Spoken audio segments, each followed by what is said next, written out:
In the scorching heat of the African desert, a young leader did something no one could have imagined. He took watermelons, yes, watermelons, and buried them deep in the sand. The cameras rolled, and the world was left stunned. Some laughed, others called it a meaningless act. But what if this moment held something far more powerful than anyone realized? What if Ibrahim Traoré, the revolutionary leader of Burkina Faso, wasn't just planting fruit but planting a message to the world? A message of defiance, hope, and rebirth. Because what he buried that day wasn't just fruit. It was a statement, a promise, a challenge to an entire generation of Africans to believe again, to rise again. For decades, Africa's Sahel region has been a land of struggle. The sun scorches the ground until it cracks. Drought eats away at the soil. And hunger becomes as common as the dust that blows across the horizon. Yet, amid all this, one man looked at the same desert that everyone else saw as hopeless, and saw possibility. Ibrahim Traoré, a name that now echoes across Africa, is not just a soldier or a president, but a symbol. The youngest leader on the continent, he rose from the ranks of the military, not through corruption or privilege, but through conviction. He had seen the pain of his people, and he had seen the way Africa's future had been trapped. Trapped in aid, trapped in dependency, trapped in the idea that it could never rise without permission from the West. When he came to power, people expected another uniform, another strong man. Instead, they got a visionary, a man who spoke of Thomas Sankara, Burkina Faso's martyred hero, not as history, but as a blueprint. Like Sankara, Traoré believes that Africa's true liberation will not come from speeches in foreign capitals, or from billion-dollar loans that come with invisible chains. It will come from the soil, from the people, from the power of self-reliance. And that's where the watermelon story begins. When Traoré ordered his team to bury watermelons in the desert, it wasn't a farming experiment. It was a declaration. He was telling the world that Africa doesn't wait for perfect conditions to start something. That hope can take root even in sand, and that progress starts the moment you believe in it. To some, it looked absurd. To others, it was poetic. But to Traoré, it was necessary. Because he understood that in the desert, in that harsh, unforgiving place, lay the perfect symbol for Africa's struggle. The world looks at Africa and sees only difficulty, poverty, and despair. But he looks at Africa and sees seeds waiting for water, waiting for courage. And so, in that act, the desert became more than just a landscape. It became a metaphor for Africa itself. For centuries, Africa has been called barren. Barren of progress, barren of leadership, barren of unity. But just like that dry sand hiding nutrients below, Africa hides power within. Power that has been ignored, underestimated, and exploited. And now, under Traoré's leadership, it's being rediscovered. There's another layer to his message, a practical one. Burkina Faso is part of an ambitious continental project called the Great Green Wall, a dream that stretches across the entire width of Africa, from Senegal to Djibouti.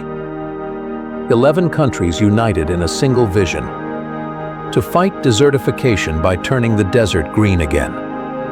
Millions of trees, billions of seeds, and a movement that could transform Africa's climate, its economy, and its spirit. So, when Traoré buried those watermelons, he wasn't just doing something symbolic. He was connecting Burkina Faso's destiny to that of the whole continent. He was saying, "We will make the desert bloom again." Not with foreign funds, but with African determination. The watermelon, in many ways, was the perfect choice. It's a fruit that depends on water, patience, and care. Just like development, just like freedom. Planting it in a place without water was his way of saying, We will bring life where life has been denied. But there was another, deeper meaning, one that resonated politically. In the middle of the Sahel, where conflict and poverty have long been fueled by international interference, Traore's act was a quiet rebellion. By putting his hands in the sand, he buried more than watermelons. He buried dependence. He buried the belief that Africa cannot grow without someone else's permission. Because every seed he dropped that day carried a message. Africa's future will be homegrown. This is why Traore has become more than a president. He has become a symbol of Africa's awakening. He speaks directly to the youth, the continent's heartbeat. He doesn't wear the heavy language of politics. He speaks in the language of the people. He tells them that the time for waiting is over, that the future belongs to those who are willing to plant it. Across Burkina Faso, and even beyond, that message has taken root. Communities once idle have started new agricultural projects. Villages once dry are experimenting with irrigation systems. People who had given up on farming are returning to the soil. Not because the desert changed overnight, but because their mindset did. And that's the real revolution Traore is leading. Not with guns, but with ideas. He's proving that leadership isn't about commanding people. It's about inspiring them to believe they can do it themselves. As the world debates climate change and food crises, Burkina Faso is quietly becoming a symbol of resilience. Farmers are experimenting with local seeds adapted to dry soil.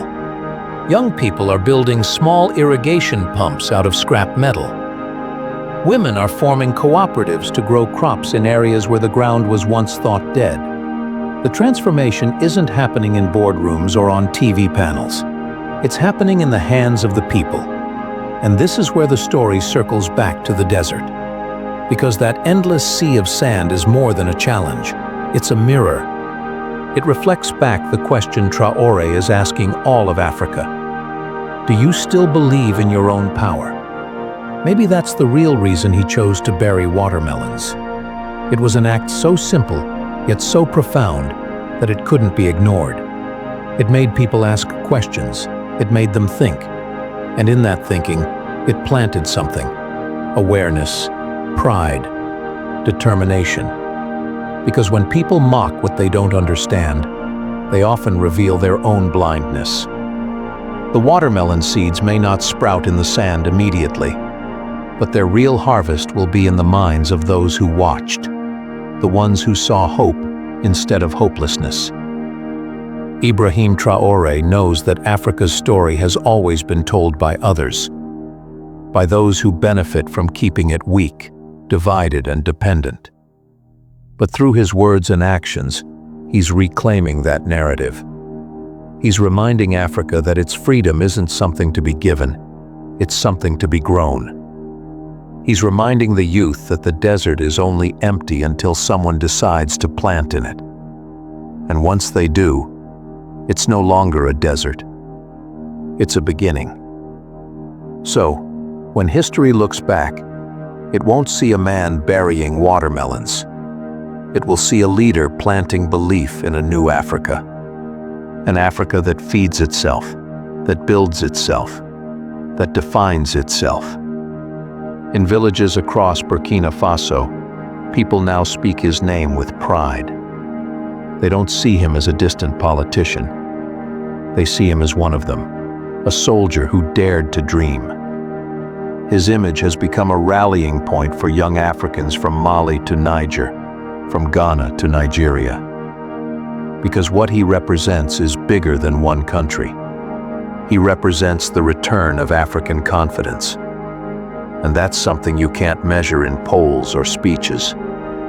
It's something you feel. In the rhythm of the drums, in the songs of the farmers, in the determination of a generation tired of being told what they cannot do. In the end, Ibrahim Traoré's story is not just about leadership. It's about faith. Faith in Africa's ability to rise from the dust, to grow in places everyone else abandoned. It's about understanding that greatness doesn't come from comfort. It comes from courage. That desert scene, the buried watermelons, will be remembered for generations. Not because it changed the landscape overnight, but because it changed something far more important: the way Africa sees itself. He didn't bury watermelons. He buried doubt. He buried fear. And in their place, he planted hope. Raw, defiant, unshakable hope. So when you next hear his name, remember the image of a man kneeling in the desert, holding seeds in his hand, and daring to believe that something could grow where nothing had grown before. Because that's the story of Africa itself. A continent that refuses to die, refuses to give up, and refuses to stop dreaming. Ibrahim Traoré looked at the desert and saw not emptiness, but a garden waiting to bloom. And maybe, just maybe, that's the vision Africa has been waiting for. A leader who sees life where others see dust. A nation that finds strength where others see despair. And a people who, against all odds, are ready to rise again. Because in the end, hope is the most powerful seed of all. And once planted, no force on earth can stop it from growing.